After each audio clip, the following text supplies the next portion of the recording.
तर नमस्कार मंडळी, मागे आपण एक रिकॅप व्हिडिओ टाकलेला ज्याच्यामध्ये आपण सनबूर आणि बनपुरीला तिथे आपण मित्रांच्या घरी गणपतीसाठी गेलेलो. तर तिथे आपण एक नवसाचा गणपती पण बघितलेला, पण त्याची काय विशेषता आहे वगैरे काय, म्हणजे त्या गणपतीला कोणाचा मान आहे. तर त्या गणपतीसाठी आम्ही इंटरव्ह्यू व्हिडिओ घ्यायला चाललेलो आहे.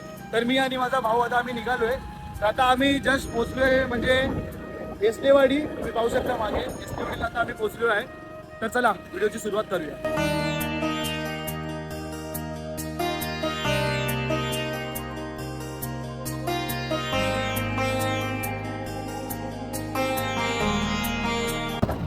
तर आता आम्ही पोहोचलोय गुढ्याला, गुढे पाचगणी. आता इथून एक मधला रोड येतो गुढे पाचगणीतून धामणीसाठी जायला एक काळगावातनं एक रोड जातो. त्या रोडने आता आपण जाणार आहे. इथं पण एक मंदिर आहे, तुम्ही पाहू शकता. हे पण एक जुनं मंदिर आहे आपल्या इथे, जे वाटाच्या मधोमधच आहे. ते बघा समोर छोटासा धबधबा.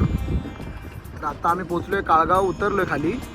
काळगाव उतरून आता धामणी साईडला चाललोय. तर चला, तर आता आम्ही पोहोचलोय धामणीच्या मार्गाने. धामणी गेट आहे. तर आपण आता पोहोचलोय बनपुरीला, नाईकबाच्या मंदिराच्या खाली.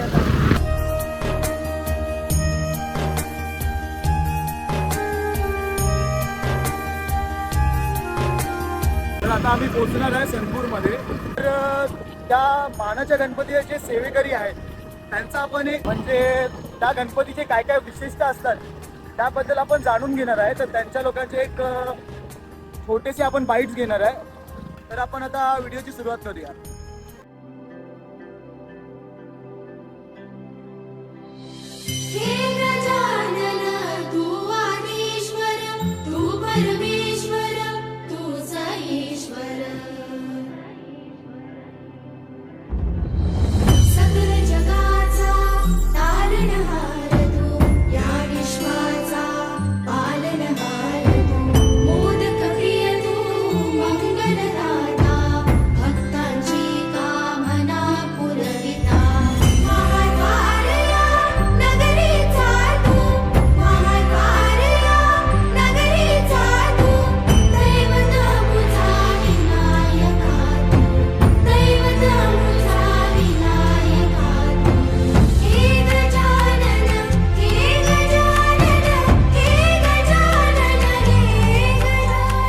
गणपतीची अशी परंपरा आहे की नागपंचमीच्या दिवशी पुजाऱ्यानेच घोडा घेऊन द्यायचा आणि गणपती नावेने घेऊन यायचा आणि विसर्जनाला सुद्धा नावेने घेऊन जायचा. सर्वात महत्त्वाची गोष्ट अशी आहे की ज्यावेळी आमचा गणपती निघतो, म्हणजे हा गाव गणपती म्हणून सुप्रसिद्ध आहे आपल्या देववाडी गावाला. ज्यावेळी हा आपला गणपती निघतो त्याच वेळी सगळे गणपती निघतात चंद्रपूरमध्ये आणि एकदम अशी अप्रतिम म्हणावी अशी मिरवणूक असते. आणि लोकांचा प्रतिसाद चांगला असतो. लोक चांगल्या प्रकारे शिस्तबद्ध आहेत, चांगल्या प्रकारे साथ देतात. आता आपल्या या गणपतीबद्दल तुम्ही काय विशेषता सांगाल? जो आपला मानाचा गणपती आहे त्याच्याबद्दल तुम्ही काय सांगाल? गणपतीची अशी वैशिष्ट्य आहे, आमच्या वाडवडिलापासून चाललेली प्रतिष्ठा आहे. नागपंचमी झाल्यानंतर गुरुविन जो पुजारी आहे ते घोडा नेऊन देते कुंभारांच्याकडे. कुंभारा बनवणारा मान कुंभारांचा आहे, कायमस्वरूपी एकच. ओके. त्याच्यानंतर गणपती बनल्यानंतर आणायचा आणि न्यायचा मान नाव्याचा आहे. म्हणजे नावी समाजाचा त्यांचा मान आहे, तो पहिल्यापासून त्यांचाच मान आहे. गणपती येतात त्या दिवशी वेळ पाहून आम्ही आणतो, प्राणप्रतिष्ठा करतो. बरोबर. येतो त्याच्या दुसऱ्या दिवशी महाप्रसाद असतो. तिसऱ्या दिवसाचा गौरी येतात त्या दिवशी भाजी भाकरी असते. त्या दिवशी संध्याकाळी गोंधळ असतो. नमस्कार दादा, आता तुम्ही काय सांगू शकाल आपल्या या गणपतीबाबत? नमस्कार. ॲक्च्युली हा आमचा गाव गणपती असतो. नवसाचा गणपती म्हणजे हा फक्त इथे बसला जातो, पण हा आमच्या गावाचा पूर्ण गणपती असतो. आणि या गणपतीचं विशेष महात्म्य सांगायचं म्हटलं तर एवढं आहे की सांगायला एवढं कमी आहे. आजपर्यंत या गावामध्ये किंवा आमच्या पूर्ण नगरीत, या सनपूरच्या नगरीमध्ये सलग 5 दिवस खूप प्रचंड गर्दी असते इथे गणपतीला. त्याच्यानंतर पहिल्या दिवसापासून 5व्या दिवसापर्यंत पूर्ण कार्यक्रम असतात. आणि ज्या दिवशी 5वा दिवस म्हणजे आजचा दिवस, विसर्जनाचा दिवस, अक्षरशः आमच्या घरातील प्रत्येकाच्याच आमच्या गावातील प्रत्येकाच्या डोळ्यातील अश्रूंच्या धारा वाहतात. कारण की त्या गणपती बाप्पांच्याकडे जेव्हा बघेन ना आम्ही, तेव्हा त्यांच्या डोळ्यातील अश्रूंच्या धारा प्रत्येकाला दिसतात. त्यामुळं एवढं मोठं महात्म्य आहे की आमच्या नवसाच्या गणपतीचं, की येणारा प्रत्येक नागरिक जे की कोणी येईल, आणि असं कोणीही नाही की तो आलाय आणि त्यांनी नवस केलं आणि ते पूर्ण नाही झालेलं. गावातील प्रत्येक जण म्हणा किंवा आमच्या गावातील जेवढी लोक आहेत ती सगळी त्यांच्या पाहुण्यांना सांगतात, आणि त्याच्यानंतर जेवढी लोक येतात ती नवस करतात, ती नवस पूर्ण करून जातात. त्याच्यानंतर प्रत्येक जण नवस पूर्ण करण्यासाठी इथं येतो.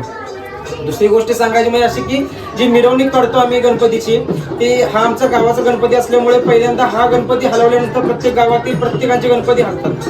त्याच्यानंतर आम्ही बाहेर गणपती काढतो. त्याच्यानंतर सगळे गणपती गणपतीच्या पाठीमागून येतात. माहोल एवढा बघण्यासारखा असतो की सगळ्या गावामध्ये गर्दी झालेली असते. त्यावेळी गणपतीचं विसर्जन करून आल्यानंतर खाली मकर बघितल्यानंतर आमच्या घरातले सगळेजण अक्षरशः अश्रुनयनाने त्याकडे बघत असतात. बस एवढंच सांगेन या गावच्या गणपतीबद्दल. भटकतो बाणा मनातल्या मनात माझ्या देवा,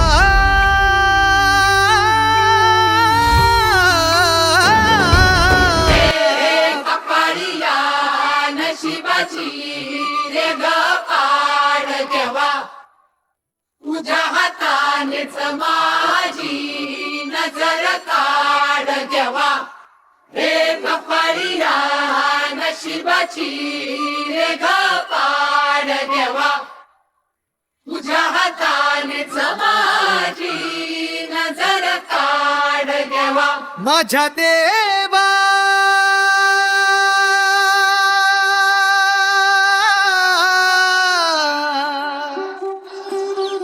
आणि जो हा गणपती आहे हे आमच्या वडिलांना पण माहीत नाही कधीपासून बसला, तिथपासून गणपती आहे. म्हणजे आमचा तर प्रश्न सोडूनच नाही की आम्हाला कधी बसला माहीत नाही. म्हणजे गणपतीला कम 100 वर्षाच्या वर झाली असते असा आमचा अंदाज आहे. गणपतीवरती श्रद्धा असल्यामुळे भाविक भक्त येणारच, आणि ते पूजा करण्यासाठी दर्शन घेण्यासाठी रांगेने येतात, शिस्ताचं पालन करतात, ते येऊन जातात तिथे दर्शन घेऊन. गणपती बाप्पा मंगल मूर्ती.